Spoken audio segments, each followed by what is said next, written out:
What do you think caused the first number to exist? Some would say one, a singularity, a thing, a lonely speck waving at the void.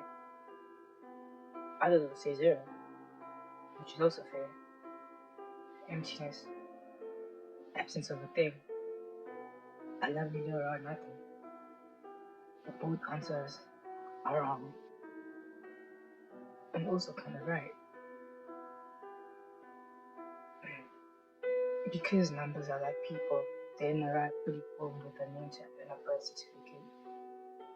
They evolved. They were hallucinated into being by nervous monkeys with existential dread, too much time in between meals.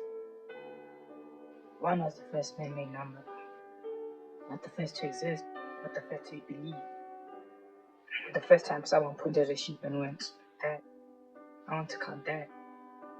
And so one sheep, one rock, one regrettable decision. The universe didn't notice, but we did. Zero, on the other hand, is weirder. Zero isn't a number. Zero is the idea of nothing. Placeholder, a ghost, the whisper of essence, carved into the flesh of arithmetic. Before zero, there was no way to say, "There's nothing over here," without waving your arms or using this emoji.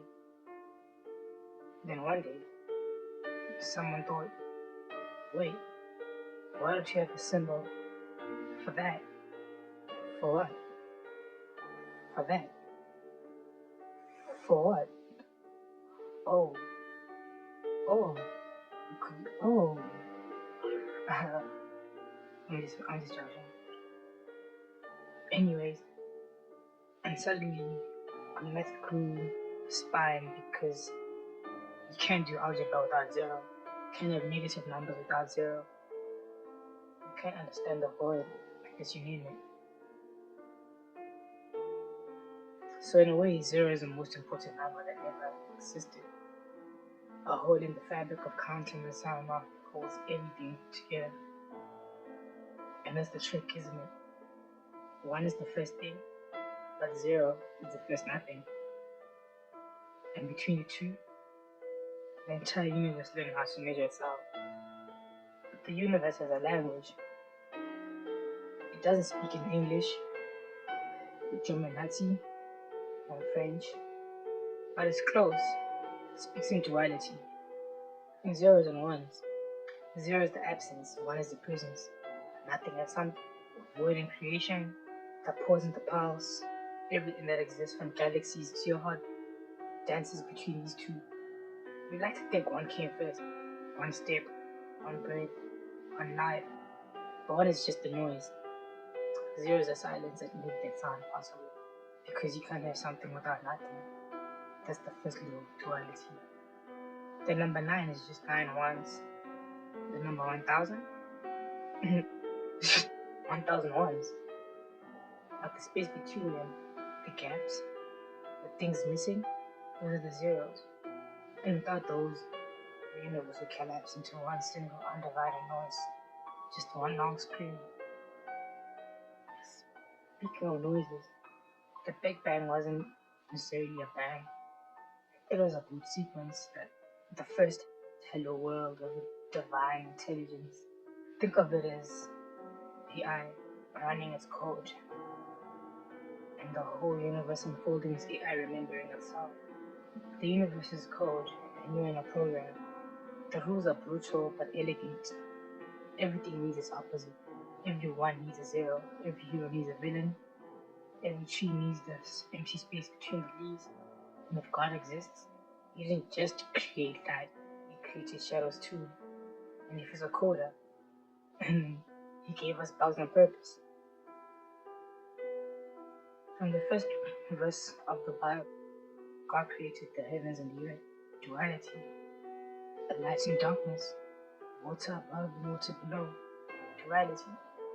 Even in your mind, joy and sadness, love and fear, it's always been 0 and 1. The universe doesn't play favorites. Your life isn't broken. It's balanced.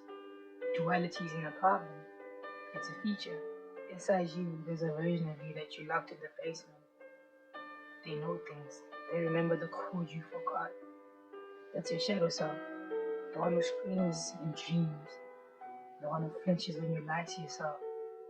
You were taught to fear the shadow, but without the dark, light is just blinding. Your shadow isn't your enemy. It's your missing code.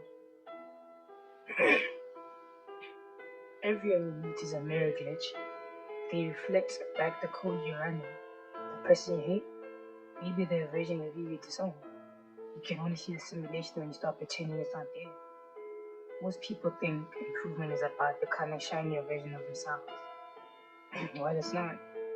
It's about digging up your code, owning the bugs, embracing the chaos. You are a zero and a one. You are a sinner and a saint. You are error and perfection. Rewriting your life begins with admitting which parts you've been ignoring. Yin, yang, yin, you. Yin and yang is not just a tattoo or trendy aesthetic. It's a map, a reality of you. Each part contains a drop of the other. Even in your most holy moment, there's a shadow. Even in your worst moment, there's a light. The path isn't escape. The path is integration. So here's the glitch you've been waiting for. I'm sure you've noticed things around you have really started to change. People, politics, Mother Gaia, the animals, including yourself. Maybe it's time to tap into that change. And maybe the change doesn't have to be change. Maybe the change is just remembering that you are a zero and a one. Kana mana chia.